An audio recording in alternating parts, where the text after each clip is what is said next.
하늘 말씀 보겠습니다. 우리 마태복음 24장 1절부터 14절까지 말씀을 보겠습니다. 마태복음 24장 1절부터 14절까지 말씀을 한 절씩 교독하겠습니다.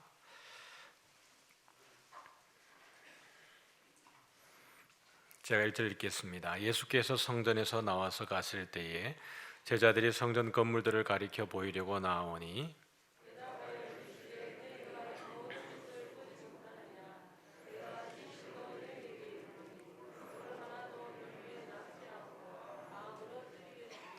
예수께서 감람산 위에 앉으셨을 때에 제자들이 조용히 와서 이르되 우리에게 이르소서 어느 때에 이런 일이 있겠사오며 또 주의 임하심과 세상 끝에는 무슨 징조가 있사오리이까.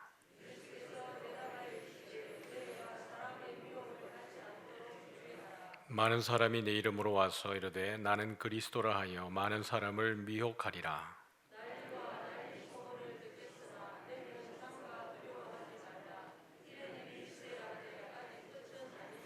민족이 민족을 나라가 나라를 대적하여 일어나겠고 곳곳에 기근과 지진이 있으리니 그때의 사람들이 너희를 환난에 넘겨주겠으며 너희를 죽이리니 너희가 내 이름 때문에 모든 민족에게 미움을 받으리라.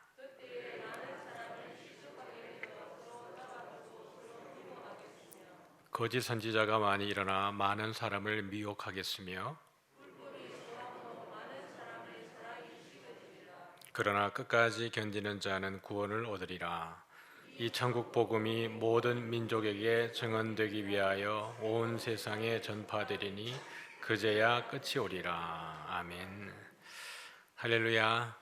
마음이 평안하셨습니까? 하나님 은혜 가운데에 고난 주간 잘 보내고 계시지요? 이제 제복을 선거가 얼마 남지 않았습니다. 여러분들이 기도도 많이 해주시기 바라고요. 또 뉴스를 보면 참 우리의 마음이 답답한 일들만 많습니다. 또 미얀마 사태도 그러하고요. 또 LH 사건으로 인해서 우리 국민들의 마음 속에 또 상실감도 크고 뉴스를 보기에 좀 불편한 지금 시기를 우리가 살고 있습니다. 이럴 때일수록 나라를 위해서 또 세계를 위해서도 여러분 기도 많이 해주시기 바랍니다.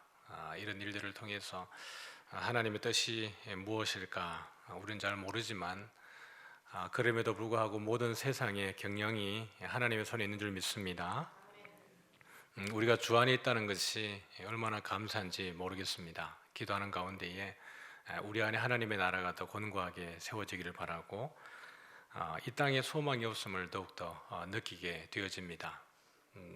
세상은 우리에게 공정하다라고 기회가 평등하게 주어진다고 말하고 있지만 절대로 그렇지 않은 세상이라는 것을 우리는 누구보다 잘 알고 있습니다. 오늘 말씀을 통해서 보면 예수님께서 이 감람산에서 이제 떠나실 때가 가까워옴으로 인해서 제자들에게 다가올 뿐만 아니라 이 세상 끝에 일어날 일들에 대해서 우리에게 메시지를 주고 있습니다. 마태복음 24장은 성경을 해석하는 부분에 있어서도 여러 가지 관점과 해석적 차이를 우리에게 제공하기도 하는데요. 이 당시에 예루살렘 성전의 멸망, 예루살렘의 멸망에 대한 예언이기도 하지만 장차 이 세상 끝에 일어날 일들에 대한 예언도 여기에 담겨져 있기 때문에 그렇습니다. 오늘 본문 말씀의 1절과 2절을 한번 같이 읽어보면 1절과 2절을 같이 읽어봅니다. 시작. 예수께서 성전에서 나와서 가실 때에 제자들이 성전 건물들을 가리켜 보이려고 나오니 너희가 이 모든 것을 보지 못하느냐? 내가 진실로 너희에게 이르노니 돌 하나도 돌 위에 남지 않고 다 무너뜨려지리라. 아멘. 지금 이 제자들이 예수님에게 보여주고 있는 이미 성전 청결 사건을 통해서 한 번이 성전 안에서의 소동이 일어났습니다. 그리고 이 성전을 나오려고 할 때 제자들이 예수님에게 이 성전에 대해서 뭔가를 보여주고 또 이야기하려고 했던 것 같습니다. 이 성전이 누가 지은 성전이죠? 헤롯이 지은 성전입니다. 요한복음에 보면 이 예루살렘 성전은 지금 지은 지 몇 년이 됐다고 이야기하고 있습니까? 어제 우리 성경학교 하신 분들 46년째가 되었습니다. 헤롯 대왕이 짓기 시작해서 46년이나 되었다. 그런데 완공되지 않고 이것이 완공되려고 그러면 AD 64년까지 갔어야 헤롯 성전이 완성이 되어집니다. 그때까지 헤롯 대왕이 유대인들의 마음을 사기 위해서 아주 크고 찬란한 모습으로 예루살렘 성전을 재건을 하는 겁니다. 자기가 죽고 난 이후에 자기 아들들을 통해서도 이 성전은 지어지게 되는데요. 64년에 완공이 되지만 곧 70년이 되면 로마가 예루살렘을 완전히 멸망할 때에 그 성전도 돌 위에 돌 하나 남지 않고 무너지게 되는 걸 보게 되죠. 헤롯이 지은 성전은 그 조상들이 지었던 그 솔로몬 성전에 비하면 규모를 비교할 수 없을 만큼 큽니다. 크고 또 스룹바벨이 돌아와서 성전을 재건했을 때보다 훨씬 더 크고요.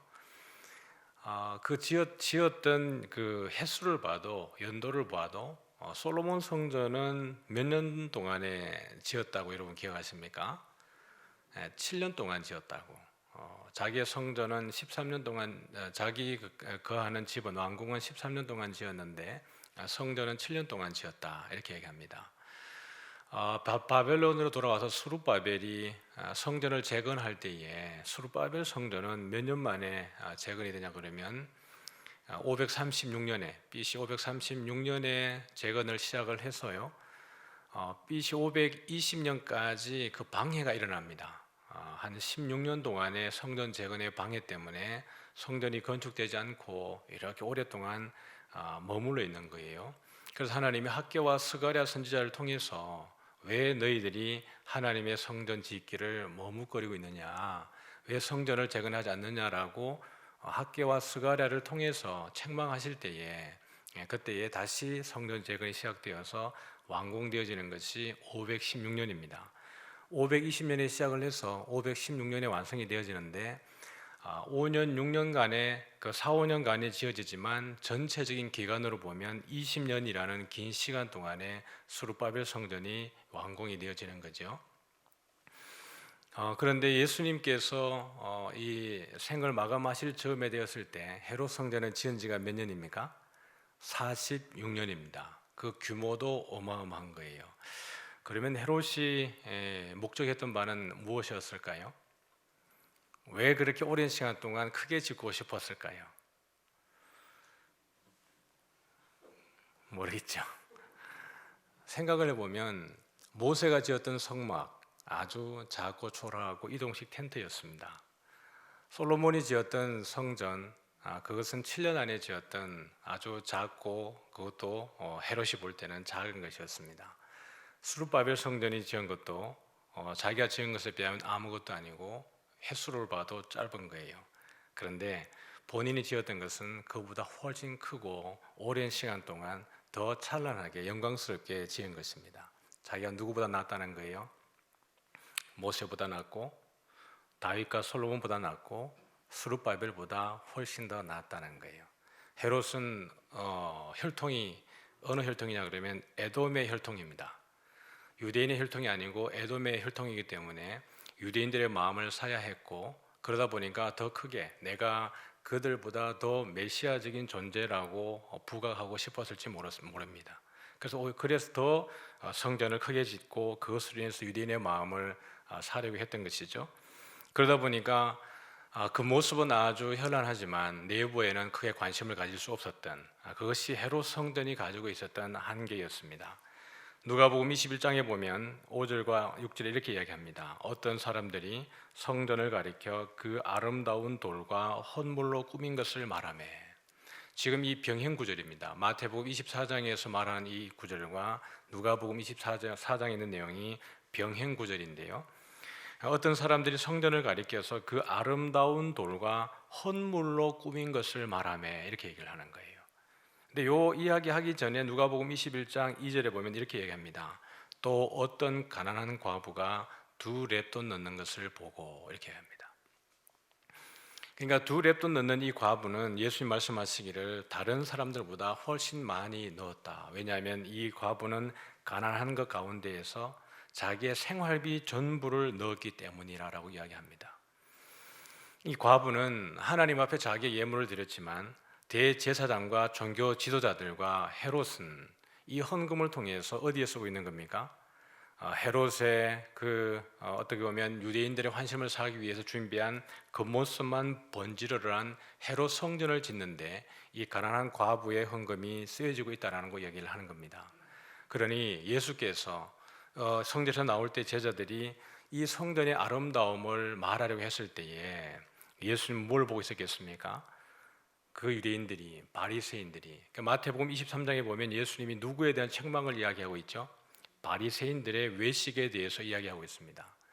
그 모습은 완전히 썩어 있고 하나님에 대한 사랑이 전혀 없음에도 불구하고 그 성전의 현란함과 화려함에 취해서 자기들이 하나님을 잘 섬기는 줄 알고 착각하는 그들에게 예수님은 단호하게 이야기하시는 겁니다. 그러면서 2절에 보니까 너희가 이 모든 것을 보지 못하느냐? 내가 진실로 너희에게 이르노니 돌 하나도 돌 위에 남지 않고 다 무너뜨려지리라. 그렇게 오랫동안 AD 64년까지 세상에 드러낼 만한 그 현란한 신전 하나를 세워놓고 난 이후에 그 신전이 몇 년을 못 가는 겁니까? 10년을 가지 못하고 AD 70년에 망하게 되어지는 겁니다. 예수님은 요한복음에서 이 성전의 참된 성전이 누구라고 말씀하시는 거죠? 자신이라고 이야기합니다. 이 성전을 무너뜨려라. 그러면 내가 사흘 안에 짓겠다. 아니 46년 안에 지은 성전을 어떻게 네가 3일 만에 짓겠다고 말하느냐. 예수께서는 자기 육체된 성전을 가리켜 말씀하심 이러라라고 이야기를 하는 겁니다.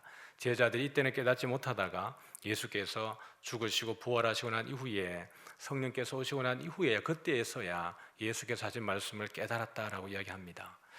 그러므로 예수님이 사역하시는 마지막 말미에 성전 청결의 사건과 지금 말씀하신 이 사건은 제자들에게 지금은 깨닫지 못하지만은 이 상황을 깨닫게 되었을 때에 참된 성전이 무엇인가. 그래서 이것이 무너지게 되었을 때 그때야 비로소 참된 성전인 주께로 더 나올 수 있는 그들을 보게 되는 것이지요. 4절을 같이 한번 보겠습니다. 우리 4절부터 6절까지 같이 한번 읽어보지요. 시작. 예수께서 대답하여 이르시되 너희가 사람의 미혹을 받지 않도록 주의하라. 많은 사람이 내 이름으로 와서 이르되 나는 그리스도라 하여 많은 사람을 미혹하리라. 난리와 난리 소문을 듣겠으나 너희는 삼가 두려워하지 말라. 이런 일이 있어야 하되 아직 끝은 아니니라. 아멘. 많은 사람들이 와서 그리스도의 노릇을 했습니다. 그래서 우리 예레미야 14장 14절을 보면 같이 읽어볼까요? 우리 앞에 한번 보여주시죠. 시작. 예수께서 내게 이르시되 선지자들이 내 이름으로 거짓 예언을 하도다. 나는 그들을 보지 아니하였고 그들에게 명령하거나 이러지 아니하였거늘 그들이 거짓 계시와 점술과 헛된 것과 자기 마음의 거짓으로 너희에게 예언하는도다. 여호와께서 말씀하실 때에 이미 선지자들이 주의 말씀을 예언할 때에도 여러분 거짓 선지자들이 늘 등장을 했습니다. 회개하라, 너희들 회개해야 한다. 하나님이 너희들에게 시간을 오래 주지 않는다. 돌아오라라고 이야기할 때 거짓 선지자들은 늘 와서 하는 이야기가 평안하다, 평안하다, 괜찮다. 하나님이 너희들을 보호하고 있다라고 거짓된 위로를 하는 겁니다. 아합과 여호사밧이 함께 힘을 합쳐서 전쟁에 나가려고 할 때에 여호사밧이 아합에 가서 이렇게 묻습니다. 이 전쟁을 우리 아람과 전쟁이 있는데 나가서 싸워야 되는데 이 전쟁에 나가는 것이 합당하냐 합당하지 않으냐 라고 여호사밧이 아합에게 이야기하면서 선지자가 없습니까? 선지자들을 불러서 이 전쟁에 대해서 다시 한번 하나님께 물어봅시다 라고 이야기합니다. 근데 아합 주변에 아합을 위한답시고 많은 선지자들이 있었는데 400명의 선지자들이 와서 하는 이야기들이 아합에게 또 여호사밧에게 하는 이야기가 전쟁에 나가십시오. 나가시면 반드시 이깁니다. 여호와께서 이 전쟁을 이기도록 하셨습니다라고 이야기하는 겁니다. 그러면서 여호사밧이 물어봅니다.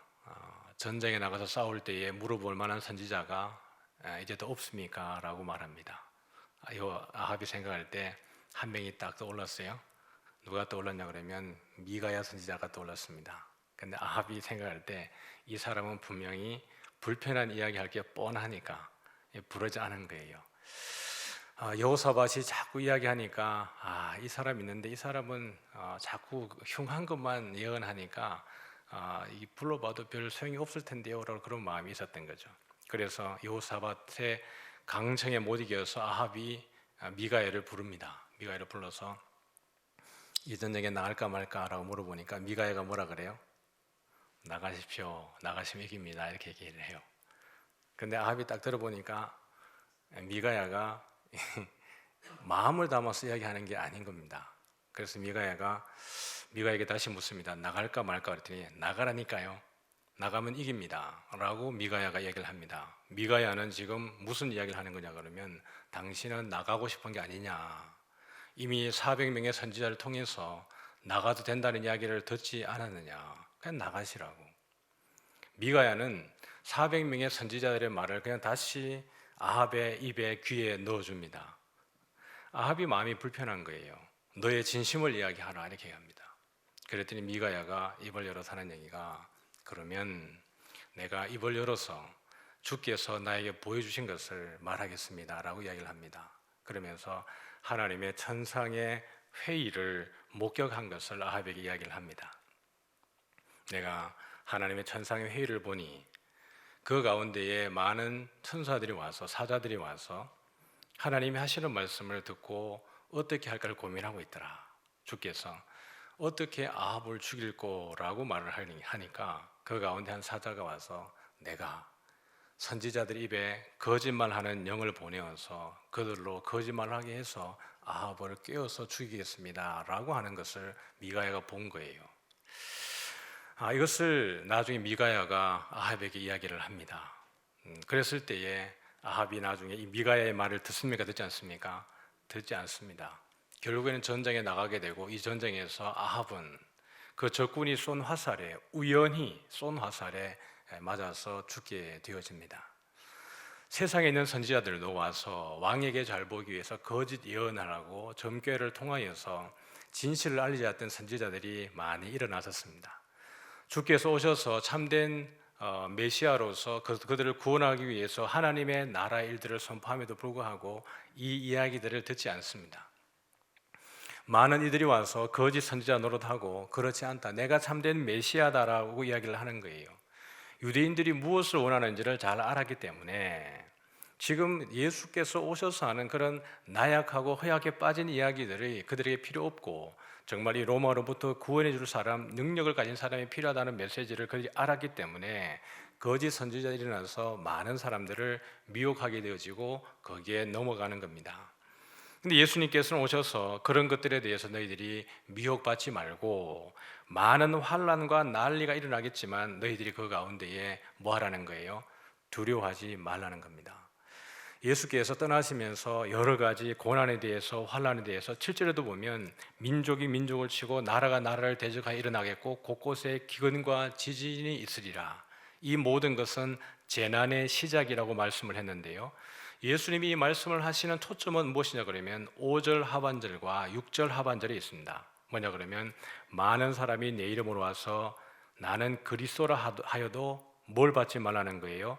미혹받지 말라는 겁니다. 4절 하반절에 그랬죠. 너희 미혹받지 않도록 주의하라.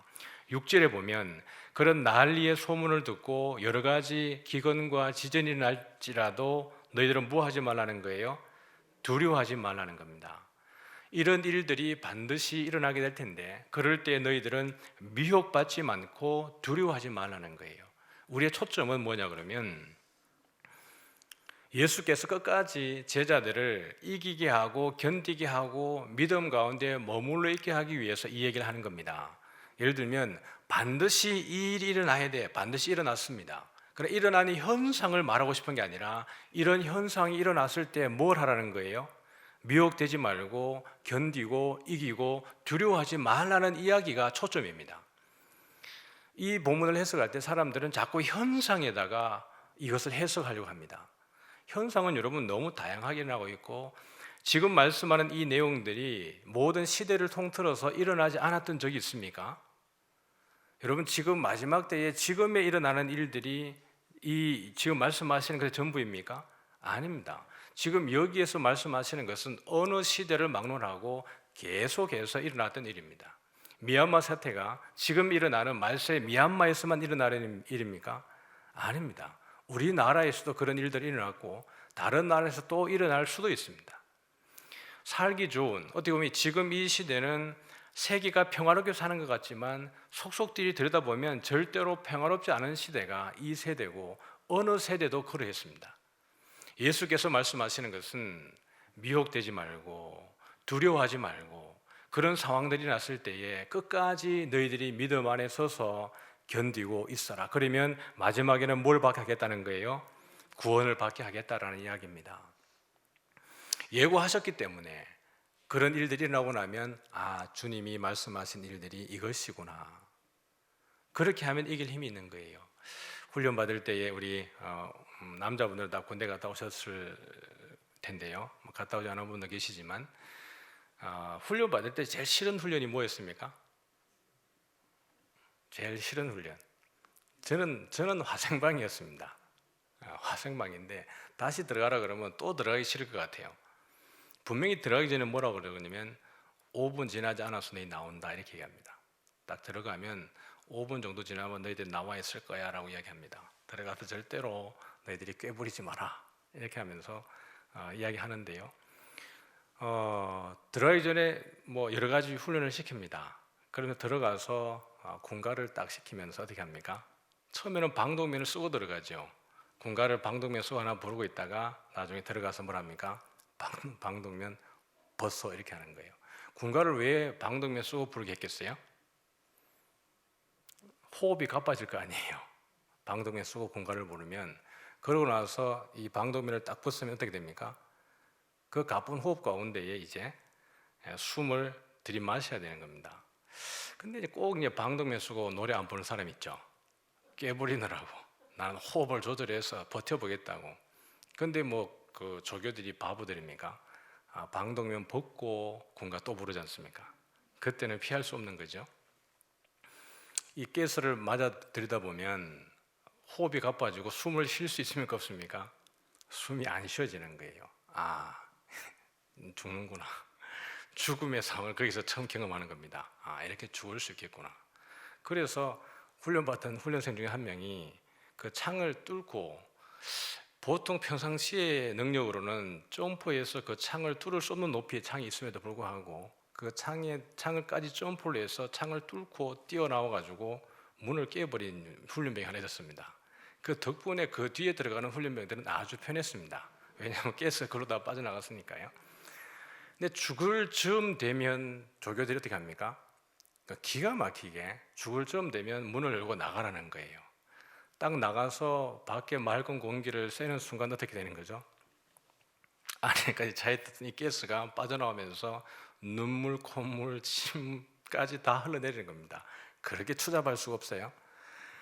그걸 뻔히 알면서도 들어가라 그러면 들어간 이유는 분명히 뒤에 대기하다 보면 앞에 들어간 애들이 멀쩡하게 들어갔다가 거의 바보가 돼서 나오는 걸 계속 보면서도 들어가는 이유는 뭡니까? 나온다는 걸 알기 때문에 들어가는 거예요.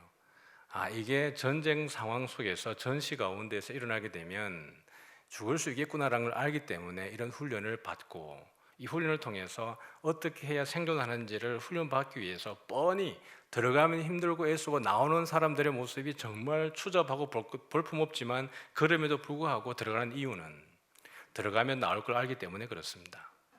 이 훈련을 받고 나면 그래도 죽음에 대한 것을 경험하게 되고 내 생명의 소중함을 알게 되고 어떻게 내가 내 몸을 보호해야 되는지, 방독면이라는 것이 쓸데없어 보이지만 정말 위급할 때는 자기의 생명을 지킨다는 것을 그 체험을 통해서 알기 때문에 이것이 효가 없지 않다는 것을 깨닫게 되어지는 겁니다.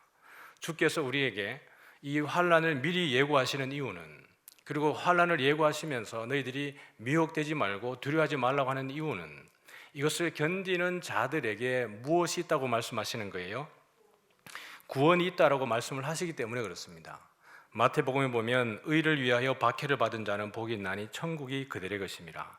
나로 말미암아 너희를 욕하고 박해하고 거짓으로 너희를 거슬러 모든 악한 말을 할 때에는 너희에게 복이 있나니 기뻐하고 즐거워하라. 하늘에서 너희의 상이 큼이라. 결국 환난이 고난이 고난을 이야기할 때는 사실 함부로 이야기할 수는 없습니다. 성도님들이 당한 환난과 고난에 대해서 함부로 평가하고 무조건 이겨내라고 함부로 말하기에는 그 환난이 너무 힘든 걸 알기 때문에 그렇습니다. 고난이 누구에든지 그 고난이라고 하는 것은 평가할 수 없을 만큼 절대적으로 힘들기 때문에 고난에 대해서 함부로 말하기는 참 힘듭니다. 어떤 고난이 더 힘들고 어떤 고난이 덜 힘들다라고 말할 수 없는 것이에요. 방위도 힘들기 마찬가지고요. 특전사가 힘들기도 마찬가지입니다. 특전사 다녀온 사람들이 방위 다녀온 사람에게 너 군생활 그거 아무것도 아니야 라고 말하면 안 됩니다. 왜냐하면 방위는 방위 나름대로의 아픔이 있기 때문에 그래요. 그러나 특전사 다녀왔다 그래서 특전사가 최고 힘들다라고 말하기는 어려운 거예요. 무슨 말씀드리냐 그러면 모든 사람이 고난에 대해서 대응하는 방식과 고난을 느끼는 그 감각은 우리가 상대평가할 수 없는 것입니다. 힘들면 힘든 거예요. 내가 힘든 고난을 지나와도 어떤 이들이 내가 볼 때는 별것 아니라 할지라도 그 사람이 힘들면 힘든 거예요. 그런데 그렇기 때문에 고난에 대해서 여러분 힘내서 이기셔야 됩니다라고 말하기에는 이미 고난을 경험해보고 나면 그분들이 가지고 있는 마음이 얼마나 힘들지 잘 이해가 되기 때문에 너무 함부로 말하기는 조심스럽습니다. 그럼에도 불구하고 성경은 우리에게 말하기를 하나님이 우리에게 고난을 주시는 것에 대해서 우리가 함부로 해석할 수는 없지만 하나님이 이 고난을 통해서 반드시 우리와 하나님의 사이를 더 밀접하게 긴밀하게 연결시키고 있다는 것에 대해서는 부정할 수 없습니다. 고난의 과정을 통해서 우리가 하나님을 더 의지하게 하고 하나님의 살아계심을 더 신뢰하게 하고 하나님을 더 누리게 하는 과정임에는 틀림이 없습니다. 이 과정이 각각 사람들에게 너무나 길어 보이죠. 어떤 이에게는 이 고난이 1년 안에 끝날 수도 있고 어떤 이에게는 10년이 갈 수도 있고 어떤 이는 평생 이 고난 가운데 있을 수도 있습니다. 그러므로 고난을 견디라고 말하기에는 고난의 현장에 있는 분들에게는 너무 어떻게 보면 가혹스러울지도 모르겠습니다. 그러나 주께서 말씀하실 때에 이 고난은 잠시 잠깐이라고 이야기를 하는 겁니다. 이 잠시 잠깐이라고 말씀하는 이유는 하나님의 나라에 비교해 보았을 때에 잠시 잠깐일 수밖에 없습니다. 왜냐하면 하나님의 나라는 영원하기 때문에 그렇습니다. 사랑하는 성도 여러분, 이 고난을 예수님은 뻔히 이 고난을 알면서도 걸어가시는 겁니다. 왜냐하면 우리를 구원하시기 위해서 그렇습니다. 우리가 있는 이 영적인 고난과 육체적인 고난과 삶의 무거운 짐과 환난 가운데에서 건져내시기 위해서 우리 주께서는 이 길을 걸어가셔야만 했습니다. 걸어가지 않고도 왜 하나님이 우리를 구원하실 수 없었겠습니까? 그러나 주께서 이 길을 걸어가시는 것은 우리로 하여금 그것을 목도하게 하고 보게 하고 예수께서 걸으셨던 것이 우리가 걸어가야 될 길임을 보여주시기 위해서 주께서 친히 걸어가신 줄 믿습니다. 계시록 2장 10절 말씀을 읽고 말씀을 정리하죠. 같이 읽습니다. 너는 장차 받을 고난을 두려워하지 말라. 볼지어다 마귀가 장차 너희 가운데에서 몇 사람을 오게 던져 시험을 받게 하리니 너희가 10일 동안 환난을 받으리라. 내가 죽도록 충성하라. 그리하면 내가 생명의 관을 내게 주리라. 아멘. 장차 받을 고난을 두려워하지 말라는 거예요. 예수님도 그 말씀을 하시고 사도들도 이야기하고 요한도 하는 이야기는 고난은 성도들에게 피해갈 수 없는 필수 과정 같아 보입니다. 군인이 계급장을 따기 전에 훈련을 받는 것, 저희들도 하사관 훈련을 받을 때 참 힘듭니다. 힘든데 견디는 이유는 그 훈련받는 족족 교관들이 하는 이야기가 우리 선배들이 교관들이 세워지는데 교관들이 하는 이야기는 이거 지나가야 너희들이 계급장을 단다, 간부가 된다 얘기를 합니다. 그러면 그 임용받는 날짜를 기억하면서 견디는 겁니다. 3주 지나고 나면 그래도 내가 이렇게 졸업하는구나, 2주가 지나면 졸업하는구나, 조금만 더 버텨보자, 그렇게 하면 우리가 영광스럽게 임용식을 갖는구나 라는 그것이 견디게 하는 겁니다. 우리에게도 마찬가지입니다. 고난의 길을 걸어갈 때 주께서 10일 동안 너희들을 괴롭히는 때가 오지만 너희들이 이겨내라. 그러면 죽도록 충성해라. 그러면 어떻게 합니까? 생명의 면류관을 내게 주리라. 땅에서 여전히 고난 가운데에 어려움의 길을 걸어갈 때에 하나님이 반드시 여러분에게 상 줄 줄 믿으시길 바랍니다. 땅에서 주를 위해서 내 모든 것 헌신하고 드릴 때에 하나님이 새하늘과 새 땅에서 여러분을 위해서 얼마나 크고 놀라운 상을 예비했는지 그것을 기대하면서 우리의 고난의 삶의 현장에서 이겨내시는 저와 여러분 되어지기를 소원합니다. 말세에는 반드시 고통하는 때가 있다고 이야기했습니다. 마귀는 우리를 혈안이 되어서 하나님을 비방하고 주의 백성들과 싸워서 이 땅에 이기게 되어져 있습니다. 사탄은 이 땅에서 이기는 방식으로 우리를 힘들게 하게 되어져 있습니다, 여러분. 이 땅에서 우리의 모습은 패배자처럼 지는 것처럼 보여집니다. 그걸 누가 보여주시는 거예요? 예수께서 보여주신 겁니다. 이 땅에서 하나님의 아들조차도 그 여러 종들에 의해서 돌에 맞아 죽는, 소작인들의 손에 맞아 죽는 아들과 같이 땅에서는 예수님조차도 힘없는 나약한 존재처럼 보여지는 것입니다. 그러나 진짜 승리는 어디 있는 것이에요? 땅에 있는 것이 아닙니다. 하늘에서 우리의 정말 진실된 믿음이 드러나게 될 줄 믿습니다. 그러므로 땅의 고난에 좌절하지 마시고, 하나님, 왜 나에게 이 고통이 이렇게 길어지는 겁니까? 그러나 여러분들이 하고 있는 기도에 여러분이 집중해 보시기 바랍니다. 누구에게 메어 달리고 있는 것입니까? 하나님에게 메어 달리고 있는 겁니다. 하나님에게 밀착되어 있는 여러분을 보는 것입니다. 그럴 때에 내가 환난과 고난 가운데에서도 하나님에게 붙어 있는 것이 누구의 은혜인가라는 거예요. 하나님이 여러분을 절대로 포기하지 않고 있다는 그 현실에 여러분들의 믿음의 눈을 뜨기를 바랍니다. 이 정도 힘들고 나면 하나님을 저주할 만도 한데, 하나님을 떠나버릴 만도 한데, 하나님을 떠날 수 없는 이유는 그 에너지가, 그 근거가 나에게 있는가 하나님에게 있는가? 그것이 나에게 있다 그러면 내가 손을 놓아버리면 그만이죠. 그러나 주께서 손을 놓지 않기 때문에 고난의 현장에서도 내가 주와 밀접하게 있다는 것이 복인 줄 믿으시길 바랍니다. 그래서 예수님께서는 끝까지 견디는 자라고 이야기합니다. 끝까지 견디는 자는 구원을 받으리라. 요한도 뭐라 그러는 거죠? 죽도록 충성하라. 죽음을 두려워하지 말란 얘기입니다. 내가 죽어도 충성하면 하나님이 뭐죠? 생명의 관을 주는 거잖아요. 죽음으로 충성하면 하나님이 생명의 관으로 너에게 보상한다라고 이야기합니다. 주님의 죽으시는 날이 가까이 오고 있습니다. 이 하루 지날 때마다 예수님의 마음도 조급해지고 제자들의 마음도 더 불안해집니다. 여전히 우리 삶 가운데의 고난이 끝나지 않는 것처럼, 터널을 들어갔는데 이 터널의 끝이 보이지 않는 것처럼 너무나 길어 보일 수 있습니다. 주님, 도대체 이 터널 끝에 작은 빛은 언제 보이는 겁니까? 이 터널 안에 이 구비를 돌고 나면 분명히 저기에서 작은 빛을 통해서 터널의 끝이 보여야 할 것 같은데 왜 보이지 않는 것입니까? 그런 아픔이 있지만 그럼에도 불구하고 믿음 포기하지 않고 끝까지 하나님의 살아계심에 대한 확신 속에서 이 고난을 이겨낼 수 있기를 주님의 이름으로 축복합니다. 하나님이 살아계십니다. 하나님이 우리를 사랑하십니다. 그것을 보여주시기 위해서 십자가의 길을 주님께서 걸어가시기 때문에 그렇습니다.